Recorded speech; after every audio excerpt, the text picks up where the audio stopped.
Okay, so I wanted to make this video a long time ago. Never did because I'm a nobody and I don't think nobody would listen, but due to the recent events, like the ban of Huey 500 and the sort of rebellion of One-Tricks on the various Overwatch forums, I decided I needed to make this, even if it reaches no one.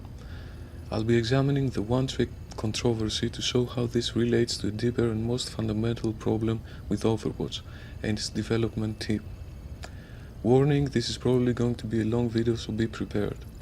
Also, apologies for my English. I'm not a YouTuber, I'm not an entertainer, so it is what it is.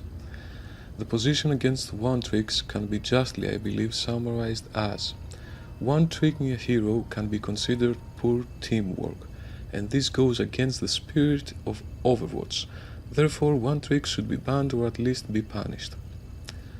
This is a position held by what appears to be the majority in Overwatch forum since the launch of the game, and of course by almost all of the famous Overwatch community members, channels like Unit Lost, Your Overwatch, popular streamers, and so on and so forth. This, of course, seems to go against the letter of the almighty Blizzard law, which clearly states poor teamwork is not playing a hero that is not considered optimal by the community, or staying silent in the voice chat. The counter-argument to that, fueled by Blizzard's careful choice of words, notice how it says community, not considered optimal by the community. It doesn't say anything about your team. So, the counter-argument is that you should get reported for poor teamwork when you stay on the same hero despite getting countered. For example, staying on Junkrat while getting countered by the enemy Pharah. That seems a fair position to hold, doesn't it? I mean, we got a Pharah, you got a Junkrat, you're countered, and Overwatch is a game about hero swapping and teamwork, isn't it? Therefore, you should get punished for playing poorly with your team. Another example would be you pick Torb on attack and you're forcing the whole team to cater to your hero pick. You're forcing them, the whole 5 other people, to change, to revolve around you and your selfish pick.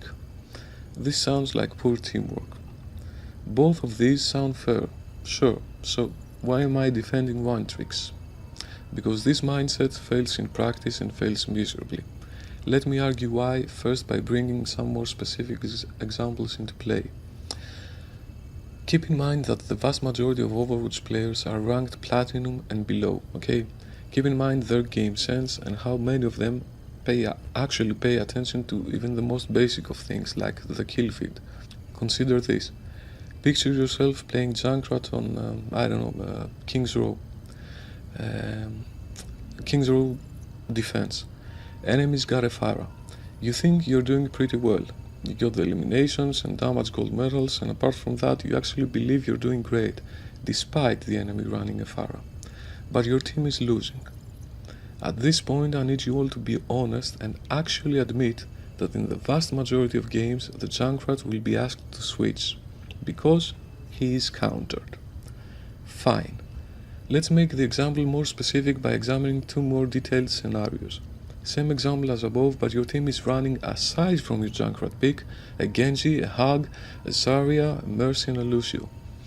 In this case, while the team still blames the Junkrat, any objective third-party observer would agree, at least I hope they would, that it's not Junkrat that's getting countered, it's the whole team. You need a D.Va, probably the biggest counter to Pharah. You need hit scans, you possibly need Zen's Discord and Ryan or Winston, you get the point. In this scenario, would you suggest, let's say you're the coach of the team, would you suggest that the DPS who's putting in the most work should change, or would you change some of the other picks, let's say the Genji, or the Zarya, or I don't know. I think the answer is pretty simple. So, let's move on to the next scenario, which is a bit more tricky. Same case, you're Junkrat and they got a Pharah, you got all the golds and you think you're doing great, etc, etc. But your team has actually changed and is trying to counter Pharah. You got a Zen, you got a Soldier, you got D.Va, but they simply can't deal with the pharmacy and the team's losing. You're asked to switch to, McCree to help them. Fine, seems fair. So what would you do if you knew you're a diamond level Junkrat and you're getting work done, but you're at best a silver McCree? Would you switch? Would you switch when you knew you lost each time you tried to counter Pharah with your McCree? while staying at junk has won you like half of the games against her? Me personally, I don't know the answer to this one. I might switch, but it all depends on the specific game. I'd probably ask to go Ana if any of the other healers can actually play a decent hit scan, better than me in any case. But again, I don't know, it depends. As sure as hell know though the outcome of all of this. You will get reported if you don't switch, in all of these scenarios. I've had games where my team is actually asking the enemy team to report me, and the enemies came to my defense. Pretty sure that everyone, and I mean everyone, has experience on being falsely accused in Overwatch. But if you're playing an off-meta hero, that's an everyday reality, it's not something that happens once every month or something. So, the obvious question and underlying problem of one-tricking is this. Who is going to be the judge? Who decides if one-tricking at a specific game, not just vaguely talking, is poor teamwork? Is it you? Is it your team? Is it the enemy team? Is it the community? Ideally it would be Blizzard, but we know for a fact now that these bans are automated in most cases. There won't be any Guardian Angel Blizzard game master saving you from false reports. Get reported equals getting banned. Blizzard doesn't want to deal with it. They don't want to dedicate the manpower needed or employ additional people to do the actual gameplay investigation.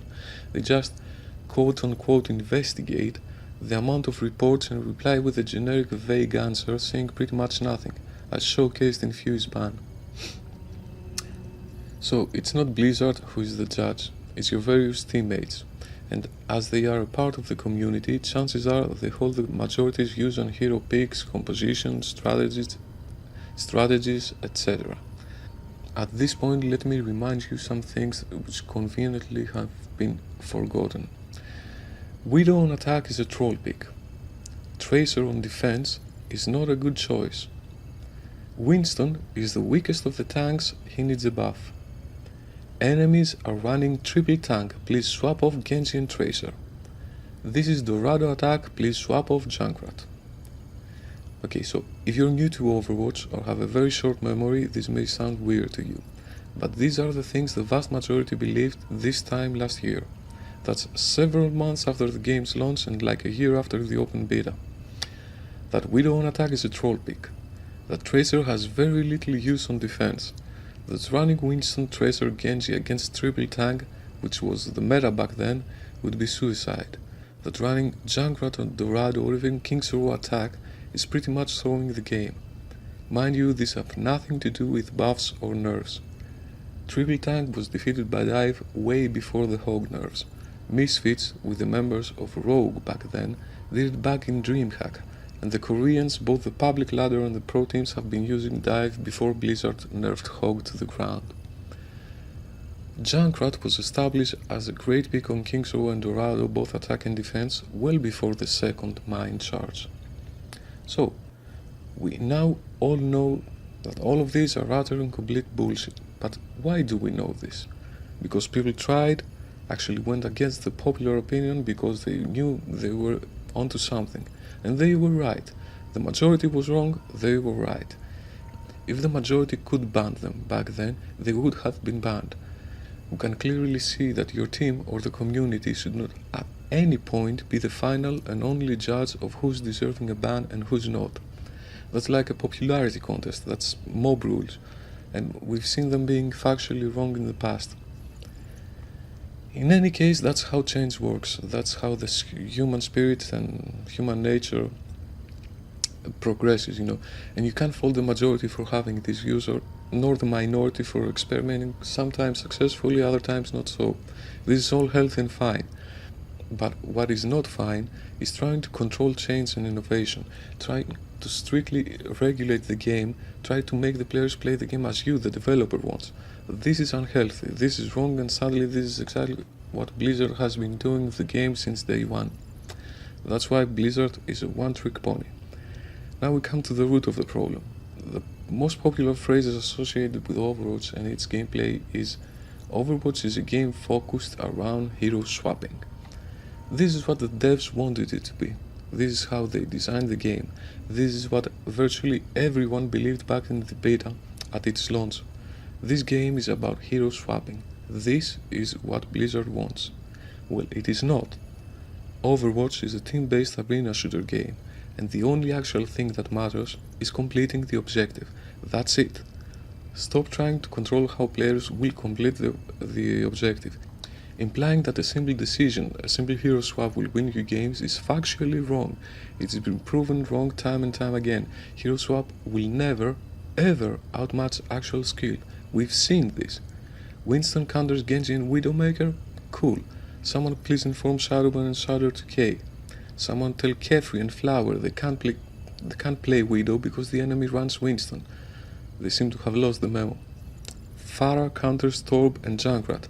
Tell that to Crow in Fury 500. The number of games that don't face a Pharah can be counted in one hand every season, yet their win rate is still great at a Grandmaster level of play. Hero swapping has importance, sure, but do not lie to your fans. It's been proven that most top 500 players are either one-tricks or have a very limited, actually useful hero pool. They're DPS mains, or projectile hero mains, or tanks, or healers, or just mercy mains. And please do not try to cover this up by spreading more lies regarding one-trick SR games. Go to EVA's stream, one of the best one-trick mercies in the world. She has proven she actually loses more SR than what she gains. Same with Stevo, the infamous Symmetra main. If you're one of those people believing in the SR myth, stop being a passive viewer and actually go see those one-tricks play and see their gains and losses. It's a flat-out lie. Blizzard, you claim this game belongs to its fans. Let them play the way they want to play it. Don't force a strategy down their throat. Ban me for being toxic. Don't ban me because you and the majority disagree with my strategy. This is simply unfair. Okay, so I think I'm done. I tried to keep it as short as I could while still making my most important points. Hope everyone understands my English, and that's all. Take care.